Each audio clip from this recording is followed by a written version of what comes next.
The second cohort, starting their first year in September this year, will be 200 people who will go hopefully in September. And then next year in September, they'll all come back and join the first year students in the third cohort. So by which point in time, the facility in Iskandar will be ready. Along with that, we'll be constructing 2 other universities that's been announced already. So Singapore Management Development Institute, MDIS, which we signed yesterday. So I was on TV again. Glamour, eh? Anyway, yeah, one of those wonderful things that you have to do when you're the CEO is appear on TV and newspaper, and then get misquoted. And then and the other one was Maritime University with the Dutch Maritime Universities, and that's another thing that we hope to open by September of 2012. A few other things that's coming in place, and targeting by the end of the year to announce 2 more universities, and one will be an engineering school, and one will be more of a business and creative technologies type university. More verbiage which you don't have to read. And just to show, really doing work on site. Actually got stuff on the screen. And it's an old picture. Eh? By now, if you come to visit us, got more stuff going on. So you know, I love bulldozers. Okay. So here are all these wonderful things I've done. Me signing documents again. International Student Village got to put somewhere for the kids to go and stay, so that they don't go lepak-lepak in the middle of Patah. Stadium, we even do a sports complex, a stadium complex, and again, those of you who are in the larger universities would understand what we say. You gotta have the kids, some of which of you, occupied, you know, outside of lecture hours. And we still think that sports is certainly one of those areas that we probably in Malaysia don't properly manage.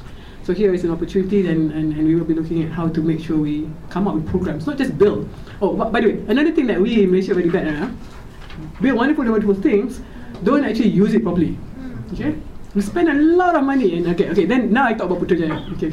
I spent 5 years in Putrajaya, by the way, which I sort of skipped over. But I did spend 5 years in Putrajaya in the planning stage and the first phase of Putrajaya, and was involved with most of the early prominent buildings that you now see: the Prime Minister's Office, the Putra Mosque, Palace of Justice, which has never been translated to Malay for reasons obviously known.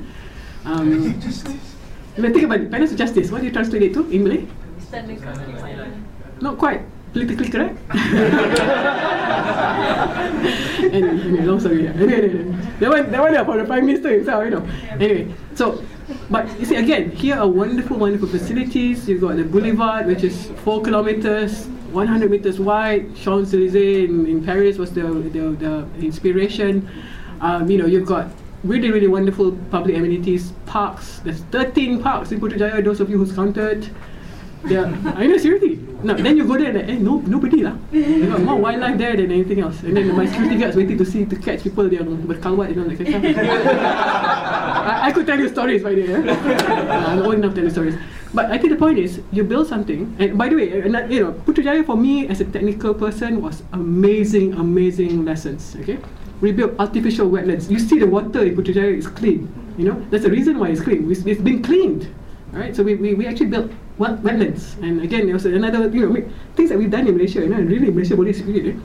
But the point is, we spend money to build this artificial wetlands for the rivers to flow through, to clean it before it enters the lake. So the lake in Putrajaya is clean because it's been cleaned. But again, it's a technical thing that one has to go through, and it was done naturally using plants and using nature. Yeah. Anyway, I think I could talk for hours on that, so we should not talk. But the point about it is, spend a lot of money, build a lot of things, got to learn how to use it properly and make the best use of it. And you know, I mean, so now it's about creating events, creating things to do to give you the proper lifestyle. Otherwise, people go lepak, people go mat rempit here and there. You know, nice boulevard can do mat rempit. Oh my God. And I remember my Tan Sri used to say, we just built the. I know he said he thinks he'll be known as the person that was building all the lepak central places in KL and Putrajaya. Yeah? Maybe some truth to that. But the point is that for the youth, what do you want to do? You want activities, you want things to do, but you want it to be creative. You don't want it to be boring, you know. But what to do? Right? And this is what we're grappling with. We build huge projects, but we have to make sure it's used, and we have to make sure it's used properly, and what is that? And again, so going to the sports stadium complex is actually not that difficult to build and to have it fall down on you. In Malaysia boleh speed it, yes. Anyway, but it's not that difficult to build, but it's very difficult to make it alive.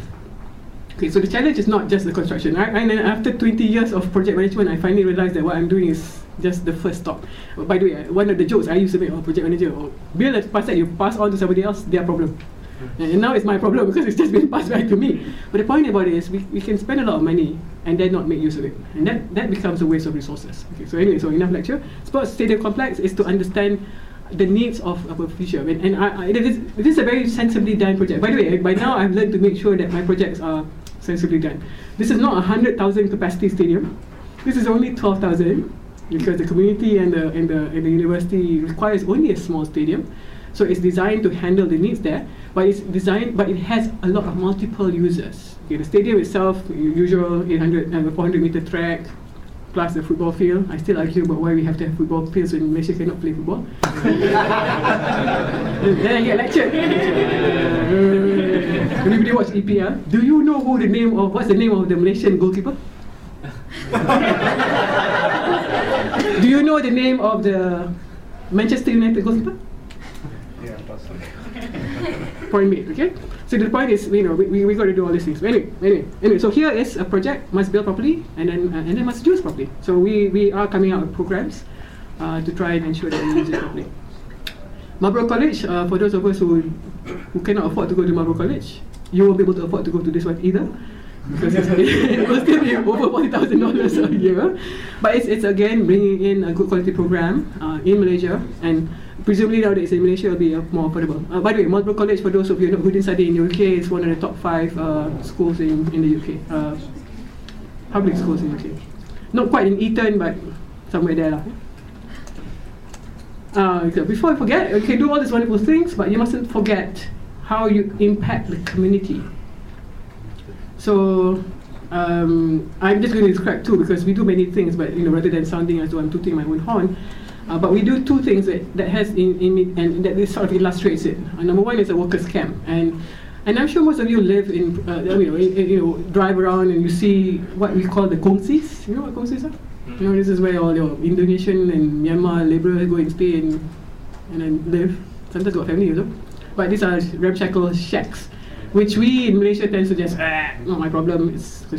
I think it's wrong. At the end of the day, there's some people who are going to be responsible to building your home. So certainly, whilst they're doing it, shouldn't they be properly accommodated? So we built a workers' camp, not quite a concentration camp, but it's a nice camp. I know. Seriously, initially they all don't want to go. Concentration camp, got ID, monitor. And the point is, it's good sanitation. We make sure that the quality of the food is not 5-star hotel quality lah, but it's clean, it's hygienic. So you shouldn't have problems, particularly and disease control, etc. But we also manage security and ensure that they don't kacau anak dara orang kampung and stuff. So again, that's social, because the concern of the local community was exactly that when you do all these massive projects and you bring thousands of construction workers, are they going to come and kacau my anak dara and whatever. So we do this as a social responsibility. Kampung Tersusun is us relocating a squatters village, and this is particularly painful for me because amongst other things we also had to relocate graves. But by now in my career I've already relocated Muslim graves, Chinese graves, Christian graves, orang asli graves, very interesting, and Hindu graves. So I've been one Malaysia in relocating.